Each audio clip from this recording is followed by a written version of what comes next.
Madami po tayong balita rito mga kaibigan. Renz Abando kumpirmado out na sa KBL sa paparating na season. Samantalang si KQ pumirma na ng 3 years extension sa KBL. So paano ang NBA? Benny Boutray target ng SBP ngayong taon. At national team players ng Japan at Pilipinas sa anipersa sa Japan B-League. Maganda yan. Simulan po natin kay Renz Abando na napakadami din talaga na nag-aabang kung saan ito susunod na maglalaro. Balik KBL ba o ibang liga? Kaibigan, may nakausap po ako kanina lang na isang mapapagkatiwalaan nating source na nakakaalam dito. Kaibigan, sinabi po sa akin na itong araw si Renz ay sa Anyang o sa dati lang niyang team sa KBL pwede bumalik. At bawal daw ito lumipat ng ibang KBL team. So ibig po sabihin, out na talaga sa season na ito si Renz Abando dahil yung Anyang na pwede siyang bumalik sana ay pinapirma na ulit yung Javi Gomez de Liano.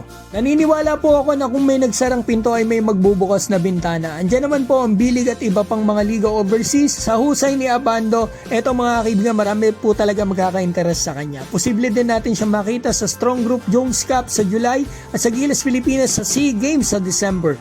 So eto, i-share ko lang po sa inyo mga kaibigan yung napag-usapan namin ang source natin sa SBP. Nagtanong po kasi ako mga kaibigan about dito nga sa eligibility approval ni Milora Brown at naturalization ni Benny Boatwright na sana maayos ngayong taon.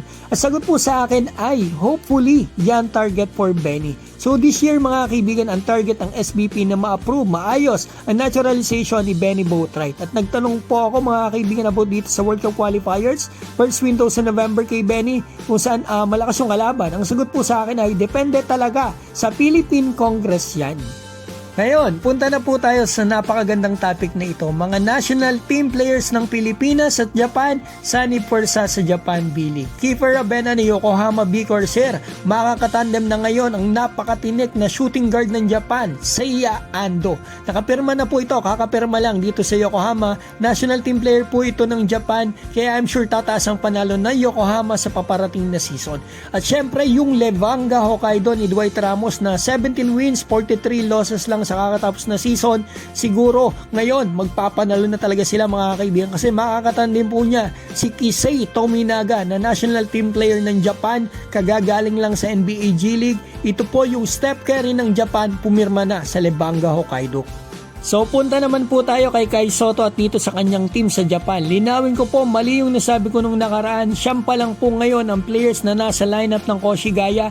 Yung tatlong kulang po ay 2 pang imports at isang local.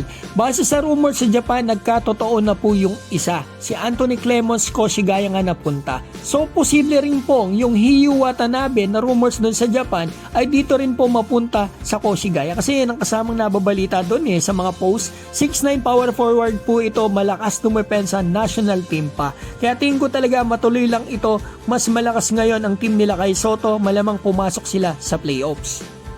Malaking bagay din po kasi talaga kung yung mga teammates nila kay Sotto at mga Gilas boys natin sa Japan na mga locals ay maaayos. Diyan po kasi madalas nagkakatalo. So punta na po tayo kay Kevin Kiambao. Pumirma na po ito ng 3 years extension sa kanyang team sa KBL. Ayon po yan sa Tiebreaker Times. Maraming salamat po. Nakasulat pa dito, Kiambao is also in the process of finalizing his papers for US training camp which could potentially earn him a spot on an NBA Summer League team. So ang tanong, paano kapag nakuha si KQ dito sa NBA, meron siyang 3 years contract dito sa KPL? Mga kaibigan, ang sagot po dyan ay meron pong buyout dito sa NBA na tinatawag, iba-buyout po siya. Or yung isa naman mga kaibigan, sa kanyang pinirmahang contract, 3 years na yan, hindi mawawalan yan. Malamang meron po yan ng opt-out clause. So kapag nakuha si KQ sa NBA, wala siyang magiging problema pag alis niya ng KBL.